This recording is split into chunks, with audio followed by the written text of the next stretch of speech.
தேர்தல்னு வந்துட்டாலே இந்தியாவில் எந்த மாநிலமாக இருந்தாலும் சரி, அங்கே மத்தியில் ஆளக்கூடிய பாஜகவோட ஆட்டம் வந்து கொஞ்சம் அதிகமாக தான் இருக்கும். இப்போ பார்த்தோம்னா சட்டமன்ற எலெக்ஷன் முடிஞ்சிருக்கு, வெஸ்ட் பெங்காலில் முடிஞ்சிருக்கு. வெஸ்ட் பெங்காலில் எலெக்ஷன் முடிஞ்சு இந்த வாக்குப்பதிவு பெட்டிகள்லாம் எடுத்துகிட்டு போகும்போது அன்றைக்கி ராத்திரி ஒரு ஆட்டோவில் கொண்டு போயிருக்காங்க. அது எப்படி, அது கூட வந்து அலுவலக பணியாளர்கள் யாருமே இல்லை, தேர்தல் கமிஷன்லேருந்து யாருமே இல்லை, யாருன்னே தெரியாத ஒருத்தர் ஆட்டோவில் எடுத்துகிட்டு போகிறாங்க. அப்புறம் இன்னொரு இடத்துல வந்து பார்த்தோம்னா இரவு நேரங்களில் இந்த பெட்டி ஓப்பன் பண்ணி என்னமோ பண்ணியிருக்காங்க, ஆனால் என்ன பண்ணாங்கன்னு தெரியல. ஸோ இது மூலமாக என்ன சொல்கிறாங்கன்னா, அங்கே பாஜக வந்து கள்ள ஓட்டு போட்டிருக்காங்க அப்படின்ற மாதிரி சொல்கிறாங்க. இந்த ஆக்ஷன் பார்க்கும்போது எனக்கு என்ன தோணுது, வெஸ்ட் பெங்கால் மேற்கு வங்காளத்திலே வந்து நடந்த தேர்தலில் பல முறைகேடுகள் நடந்ததாக மம்தா பானர்ஜி வந்து குற்றச்சாட்டு சொல்லியிருக்காங்க. அதில் குறிப்பாக 15 வாக்குச்சாவடிகளுக்கு மறு தேர்தல் வந்து இன்றைக்கு வந்து நாம் பேசி கொண்டிருக்கிறதுனால நடைபெறுகிறது. அப்படிங்கிறப்ப முறைகேட்டின் வழியாக பாஜக ஆட்சி அதிகாரத்தை கைப்பற்ற முயற்சிக்கிறது அப்படிங்கிறது தான் இங்கே இருக்கக்கூடிய நிலவரமாக இருக்குது. இப்போ குறிப்பாக நீங்கள் பார்த்தீங்கன்னா தமிழ்நாட்டிலே கூட வாக்கு எண்ணுகிற மையங்களிலே அதை சர்டிஃபிகேட் பண்ணுவாங்கல்ல, ஜெயிச்சதுக்கான வேட்பாளர் இவர் தான் அப்படிங்கிறது ஃபைனல் பண்ணுவாங்க இல்லையா, அவர்கள் எல்லாருமே வட இந்திய அதிகாரிகளை நியமித்திருக்கிறார்கள். அதில் 2 சிக்கல்கள் வரும். அவங்களுக்கு வந்து நம்மளோட கம்யூனிகேட் பண்ணுறதுலையும் சிக்கல் இருக்கும். எல்லா வேட்பாளர்களுமே வந்து ஆங்கிலத்தில் உரையாட முடியாது, சாதாரணமானவர்களும் இருக்காங்க. அவங்க ஹிந்திக்காரங்களாக இருப்பாங்க பெரும்பகுதி. அப்போ அவங்க ஹிந்தியில் பேசுவாங்க அதிகமாக. அப்படிங்கிற பட்சத்தில் நமக்கு கம்யூனிகேஷனும் பிரச்சனையாக இருக்கும். அப்புறம் அவர்கள் உறுதிப்படுத்துவதில் நீங்கள் யோசிச்சு பாருங்கள், நீங்கள் வந்து ஜெயிப்பதில் வந்து கடைசி நேரம் வரைக்கும் திருமாவளவன் வெற்றி பெற்றாரா இல்லையா அப்படிங்கிறது வந்து நாடாளுமன்ற தொகுதியில் வந்து சிக்கலுக்கு உள்ளானதையெல்லாம் இதற்கு முந்தைய தேர்தலில் பார்த்துக்கணும். இது வந்து எண்ணிக்கை நடந்து கொண்டே இருக்கிறது, நள்ளிரவு கடந்து நடராத்திரலாம் கடந்துலாம் அறிவிச்சாங்க. இப்போ ஏன்னா அவங்களுக்கு ஏதாவது இப்போ வந்து தொடர்ந்து கண்காணித்து கொண்டே இருக்க வேண்டிய கட்டாயம் இருக்கு. ஏன் மாநிலத்திலே தேர்தல் அலுவலர்களை வைத்துக்கொண்டு ஏன் இதை வந்து ஃபைனல் பண்ண முடியாது, ஏன் அதை இறுதி செய்ய முடியாது அப்படிங்கிற கேள்வியை பல பேர் கேட்குறாங்க. மம்தா பானர்ஜி அதை கேட்குறாங்க, ஏன் வந்து மாநில தேர்தல் அலுவலர்களை அதிகமாக பயன்படுத்தாமல் ஏன் நீங்கள் வந்து மத்திய அரசாங்கம் தனக்கு வேண்டப்பட்டவர்களை அந்த மாதிரி வந்து நியமிக்கிறார்கள் அப்படின்னு ஒரு கேள்வி இருக்குது. அப்போ நீங்கள் வந்து முடிச்சுக்கிட்டு இருக்கும் போதே கண்ணை தோண்டிட்டு போயிடுவான்டான்னு சொல்லுவாங்க கிராமங்களில். கண்ணு விழிச்சுக்கிட்டு இருக்கும் போதே கண்ணை தோண்டிட்டு போயிடுவேன்டாம. அது மாதிரி எந்த தேர்தல் எந்த எக்ஸ்ட்ரீமுக்கும் அவங்க போகிறதுக்கு தயாராக இருக்கிறாங்க. இப்போ நீங்கள் பார்த்தீங்கன்னா இந்த எஸ்ஐஆரில் வந்து தமிழ்நாட்டில் வந்து முறையாக அவர்கள் செயல்படுத்துகிறார்களா இல்லையா என்பதை கட்சிக்காரர்கள் தீவிரமாக கண்காணிக்க வேண்டும் என்பதில் திமுக ரொம்ப பிரயத்தனம் செய்தது. அதனால கொஞ்சம் முறைகேடுகள் வந்து பெரிய அளவில் நடப்பதற்கான சாத்தியங்கள் வந்து இங்கே குறைந்து விட்டது. அப்படியும் கூட சில பேருக்கு ஓட்டு இல்லை. ரொம்ப முக்கியமான பல பேருக்கு வந்து எஸ்ஐஆர் மூலமாக அது வந்து இறந்தவர்களை நீக்குவது, புதிய வாக்காளர்களை சேர்ப்பது, ஒரே வாக்காளர் 2 இடங்களிலே இருந்தால் ஒன்றை நீக்குவது, அப்படி தான் நம்ம நினச்சிட்ருக்கோம். அதை தாண்டி அவர்கள் வந்து யாருக்கெல்லாம் வாக்குரிமை தந்திருக்கிறாங்க. இப்போ வந்து நீங்கள் பார்த்தீங்கன்னா போன சட்டமன்ற தேர்தலில் வானதி சீனிவாசன் போன்றவர்கள்லாம் வட இந்திய வாக்காளர்களால் வென்றதை நம்ம பார்த்தோம். இப்போ அவர்களுக்கு வந்து வாக்குரிமையை தந்ததுலேருந்து எல்லாற்றுக்குள்ளேயும் ஒரு பெரிய உள்குத்து அரசியல் இருக்குது. இப்போ தமிழ்நாட்டில் வந்து நீங்கள் பார்த்தீங்கன்னா பீகார் மாதிரியான, உத்தரப்பிரதேசம் மாதிரியான பல மாநிலங்கள்லேருந்து இங்கே தொழிலாளர்கள் இருக்கிறாங்க. அவங்களுக்கு வந்து இங்கே எல்லாமே கிடைக்கிறது. இங்கே வந்து அவர்களுக்கு குடும்ப அட்டையிலேருந்து வாக்காளர் அட்டையிலேருந்து எல்லாத்தையுமே வந்து அவங்க உறுதி செய்கிறாங்க. அப்போ நாளைக்கு வந்து நீங்கள் எப்படி வந்து இருமொழி கொள்கை என்ற விஷயத்தை நம்ம எப்படி பண்ண முடியும்? தமிழ்நாட்டினுடைய தனித்தன்மையை, மொழிக் கொள்கையை எப்படி பாதுகாக்க முடியும்? அப்போ இந்தி அவசியம்ங்கிற குரல் இங்கே வந்துடும்ல.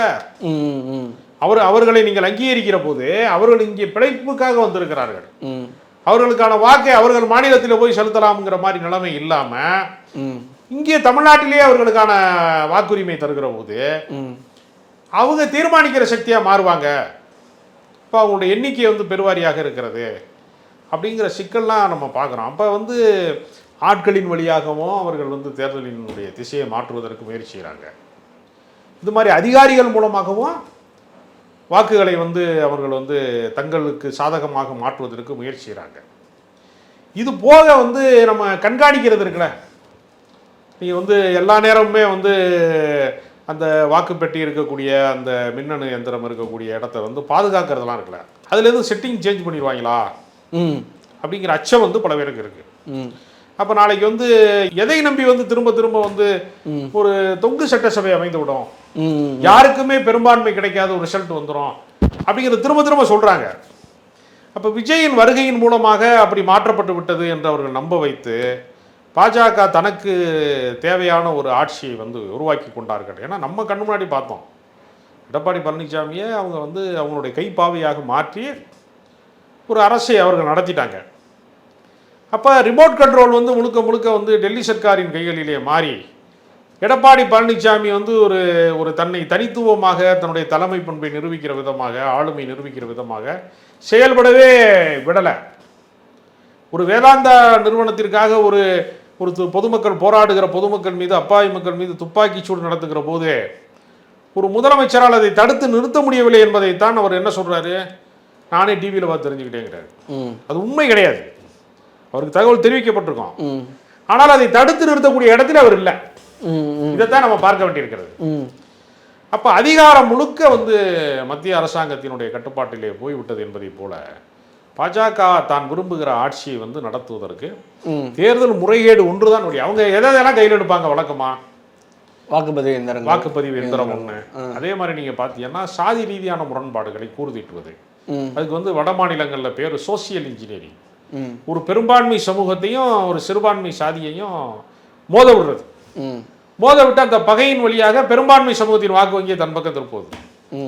அதே மாதிரிதான் மத அரசியலை வந்து திருப்பரங்குன்றத்தில் எந்த பிரச்சனையுமே இல்லை, இவர்களே ஒரு வழக்கு போட்டு இவங்களே வெளியூர்ல இருந்து ஆளை செட்டிங் பண்ணி இவங்களே போய் வந்து தர்காவுக்கு பக்கத்தில் போய் வந்து எல்லை கல்லில் தான் நாங்கள் வந்து தீவம் ஏற்றுவோம் என்று வம்புழுக்கிறத சட்டப்பூர்வமாகவே செஞ்சாங்கல்ல.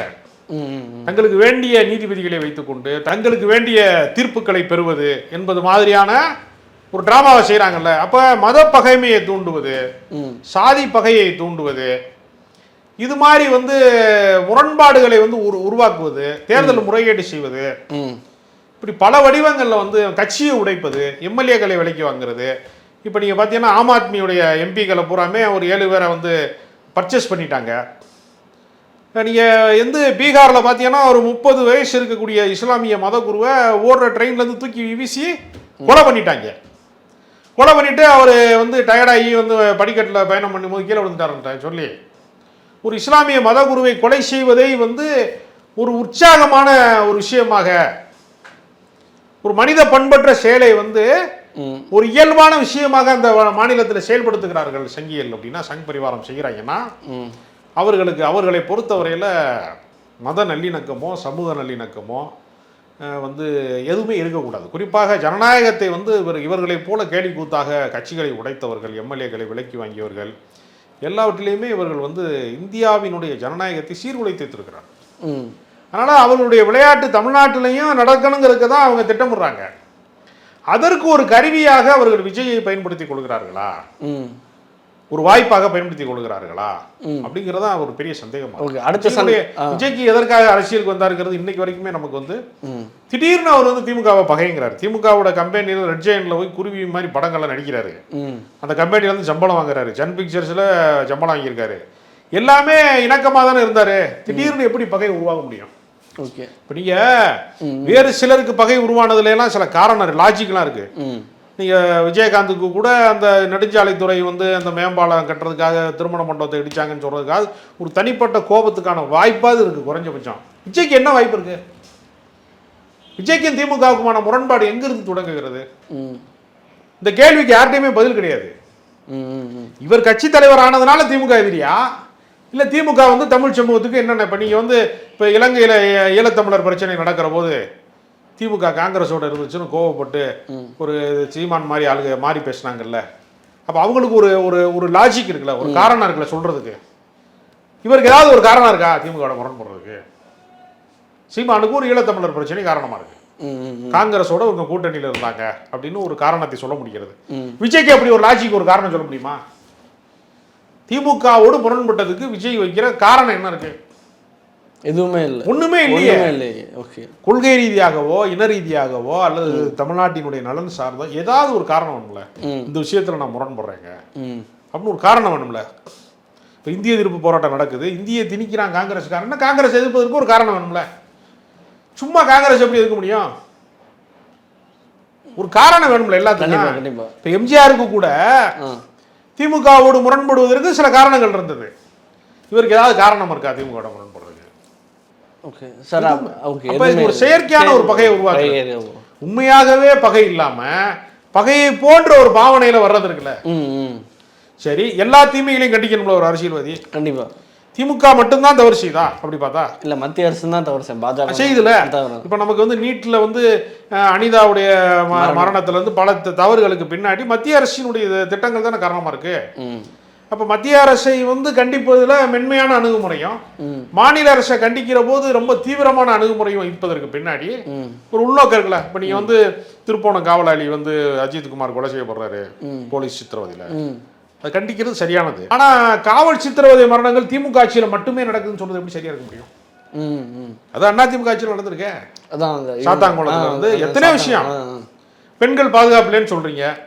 ஏடிஎம்கே ஆட்சியில் நடக்கவே இல்லையா? அதுமே பாச்சாத்தி வன்கொடுமை பூராமே ஏடிஎம்கே ஆட்சியில் நடந்துச்சு. அந்த செங்கோட்டையனை கூட்டு வந்து பக்கத்தில் வச்சுக்கிட்டு நான் தான் தூய சக்திங்கிறியா? அவர் போக்குவரத்து துறையில் அந்த காலத்திலேயே முறைகேடு செஞ்சது 2.5 கோடி ரூபா வந்து முறைகேடு அபராதம் கட்ட வேண்டிய சூழலில் கோர்ட்டில் வந்து அறிவிக்கப்பட்டவர். தேர்தல் அரசியலில் போட்டியிடக்கூடாதுன்னு தீர்ப்பு சொல்றாரு. அவர் குற்றவாளின்னு அறிவிக்கப்பட்டவர். ஓகே, செங்கோட்டையனை எப்படி தூய சக்தியாக இருக்க முடியும்? லாட்டரி சீட்டு கணக்கு காட்ட முடியாத பணத்தை வைத்திருக்கக்கூடிய ஆதவர்ஜனா போன்றவர்களை வைத்துக்கொண்டு எப்படி மாற்று அரசியலை நீங்கள் செய்ய முடியும், நடத்த முடியும்? எப்படி இதை நம்ப முடியும்? ஆர்எஸ்எஸ்ல இருந்து வரக்கூடிய ஆளை கூட்டிட்டு வந்து, நிர்மல்குமாரை கூட்டிட்டு வந்து, பிஜேபியில இருந்து ஆளை கூட்டிட்டு வந்து, ஏடிஎம்கேல இருந்து கூட்டு வந்து ஆளை கூட்டிட்டு வந்து எப்படி நீங்க தூய அரசியல் பண்ணுவீங்க? உங்கள்கிட்ட இருக்கிற ஆளுகளே சரியில்லையே. ரஷ்யர் மன்றம் வச்சிருந்து விசிலடிக்கிற கூட்டத்துக்கு தலைவராக இருந்த புஷி ஆனந்த் எப்படி வந்து ஒரு ஜனநாயகத்துக்கான ஒரு முக்கியமான மக்களாட்சி தத்துவத்துக்கான அடையாளமாக ஒரு கட்சியின் பொதுச் செயலாளருக்கான என்ன குவாலிட்டி அவர்கிட்ட இருக்கு? இல்லை இவர் வந்து மற்ற அரசியல் தலைவர்கள் சொல்லாத விஷயத்தை என்ன சொல்லிட்டாரு? அவங்க 2000 ரூபா கொடுத்தா நீ 2500 ரூபா கொடுக்குறேன்னு சொல்ற, அவ்வளோதானே? இது எப்படி மாற்று அரசியலில் மாறும்? பல கேள்விகள் இருக்கு. ஓகே சார், இப்போ சமீபத்தில் ஒரு பத்திரிகையாளர் சொல்லியிருப்பாரு, பிஜேபி வந்து விஜய்க்கு சாதகமாக இவிஎம் மிஷினில் சில மாற்றங்கள் கொண்டு வந்திருக்காங்க, யாருக்கு போட்டாலும் விஜய்க்கு போகிற மாதிரியெல்லாம் பண்ணியிருக்காங்கன்னு ஜேர்னலிஸ்ட் சொல்லியிருப்பாரு. இது எப்படி பார்க்குறீங்க? ஏன்னா இன்னைக்கு வெஸ்ட் பெங்காலில் இது வந்து அவருடைய அச்சத்தை தான் காட்டுது. ஓகே, இது நடைமுறைப்படுத்த முடியுமா அப்படின்னு ஒரு கேள்வி இருக்கு. என்னை பொறுத்தவரையில் அப்படி நடைமுறைப்படுத்த முடியாது தான் நான் நினைக்கிறேன். பிஜேபி விஜய் இந்த தேர்தல் வாக்குகள் இதுக்கு ஏதாவது சம்பந்தம் இருக்குல்ல? அதாவது அவங்களுக்கு என்னன்னா, அவங்களுடைய எதிர்கால திட்டம் என்னன்னா, தமிழ்நாட்டு அரசியல்ல 10-15% வரைக்கும் விஜய் பெற்றால் திமுக எதிர்ப்பு வாக்கு வங்கி அவர் வச்சிருக்கிறாரு அப்படிங்கிற மூலமா ஒரு தனித்த அணியை அவர்கள் உருவாக்குவார்கள், ஒரு கூட்டணியை உருவாக்குவார்கள். அந்த கூட்டணியை வந்து பாஜக தலைமை வைக்கக்கூடிய கூட்டணியாக, இப்போ என்டிஏ கூட்டணி இருக்கு இல்லையா, அது மாதிரி ஒரு கூட்டணியாக மாற்றுகிற இடத்துல எதிர்காலத்தில் பாஜகவினுடைய பயணத்திற்கு பாதை போட்டு தருகிற வேலையை விஜய் செய்து கொண்டிருக்கிறார். அப்படித்தான். ஏன்னா விஜய்கிட்ட இருக்கக்கூடிய கூட்டம் என்பது கொள்கை சார்ந்த கூட்டம் இல்லை. நாளைக்கே பிஜேபியில் கூட்டணிக்கு போகிறோன்னு சொன்னால் அவன் எதுக்கு போகிறான்னு கேட்க மாட்டான். நேற்று வரைக்கும் கொள்கை எதிரின்னு சொன்னீங்க. இப்போ நீங்கள் யோசிச்சு பாருங்களேன், அவர் திருச்செந்தூருக்கு போகிறாரு, சர்ச்சுக்கு போகிறாரு, வேளாங்கண்ணிக்கு போகிறாரு, நாகூருக்கு போகிறாரு. பெரியார் தான் என் கொள்கை வழிகாட்டின்னு சொன்னியே, நீ எதுக்கு இங்கெல்லாம் போகிறேன்னு யாராவது கேட்டாங்களா? ஜோசியக்காரனை பின்னாடி வச்சுக்கிட்டு ப்ரோக்ராம் போடுறீங்க அப்படின்னு யாராவது கேட்டாங்களா? ஏன்னா இப்போ திருச்செந்தூருக்கு ஏன் போனார்னு கேட்டால் திருமண தோஷம் நீங்கிறதுக்கு போனார். எதுக்கு திருமண தோஷம் அப்படின்னா அவருக்கு வந்து மறு கல்யாணம் பண்ண போகிறாரு அப்படின்னு ஒரு கருத்து வந்து தாவேகா அவருடைய முக்கியமான நபர்கள் வந்து சொல்கிறாங்க. அப்போ இதுலலாம் நீங்கள் பார்க்குற போது அவர் ஜோசியக்காரன் சொல்கிறத தான் அவர் கேட்டுக்கிட்டு இருக்காரு. சீரடி சாய்பாபா கோயிலுக்கு போகிறாரு, எதுக்கு இங்கே போகிறாரு? மக்களை நோக்கி போகாத ஒருவர் மத வழிபாட்டு ஆலயங்களுக்கு மட்டுமே போறாரே, எதனால போறாரு அப்படின்னு ஒரு கேள்வி இருக்குல்ல. அப்ப இவரை போன்றவர்களை கையாளுவது பாஜகவுக்கு மிக எளிது. ரொம்ப முக்கியமான இடத்துக்கு வந்திருப்போம். நீங்கள் சொன்னீங்க பாஜக விஜய் வச்சு தமிழ்நாட்டில் கால்வெண்ட ட்ரை பண்ண.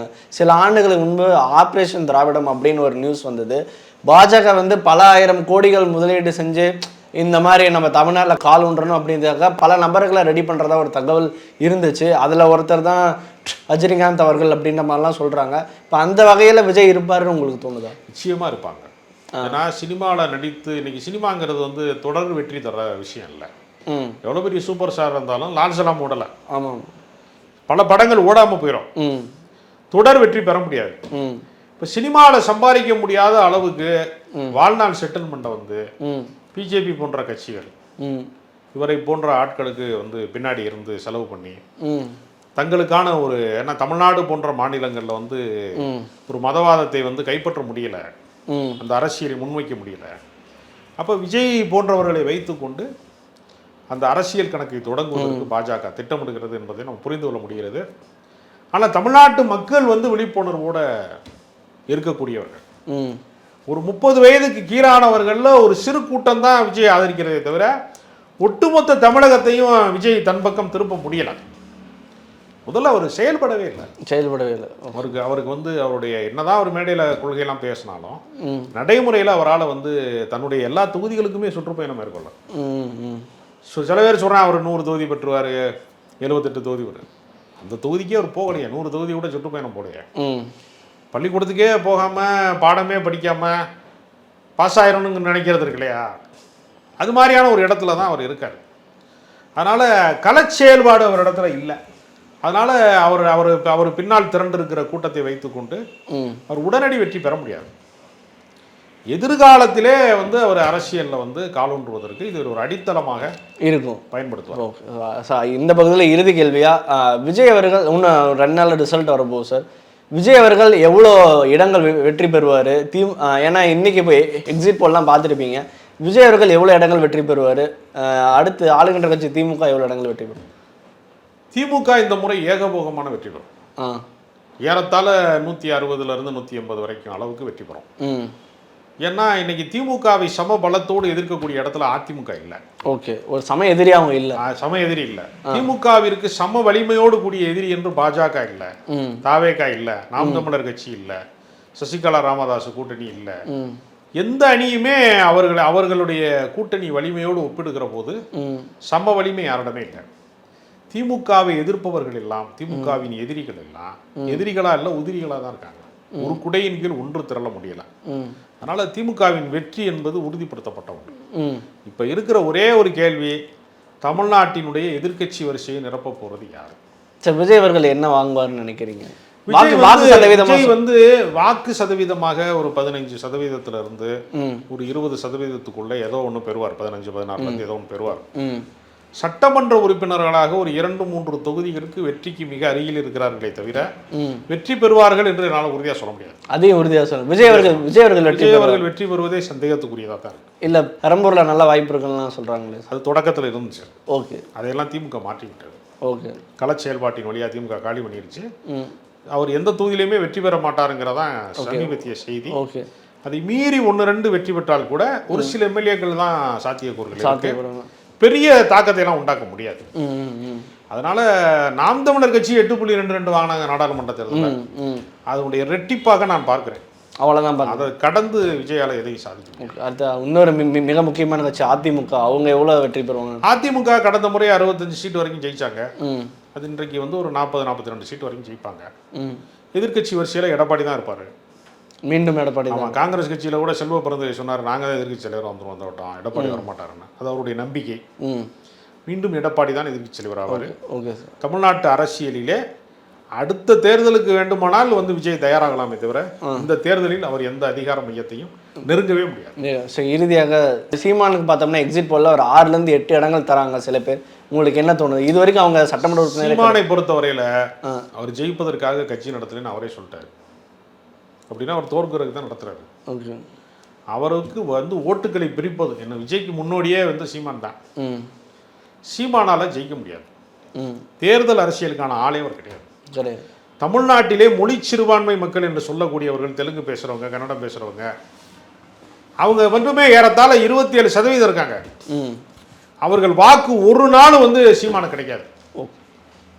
அதனால அவரை பொறுத்தவரையில் தமிழ்நாட்டு அரசியலிலே சீமான் வந்து ஒரு மாபெரும் பூஜ்ஜியமாக தான் இருப்பார். இந்த தேர்தலில் பின்னடைவை தான் சந்திப்பாரே தவிர முன்னோக்கி நகர வாய்ப்பு இல்லை. நாம் தமிழர் கட்சியை பெரிய அளவிலே சேதாரத்தை உண்டாக்கக்கூடிய இடத்துல தாவேகா வந்து விட்டது.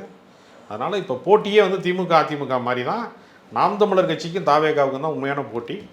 அதில் தாவேகா முன்னிலைக்கு வரும், நாம் தமிழர் கட்சி பின்னடைவுக்கு போயிடும். தமிழ்நாட்டை மீண்டும் திமுக கைப்பற்றும். எதிர்க்கட்சி வரிசையில் அதிமுக வரும். நன்றி சார்.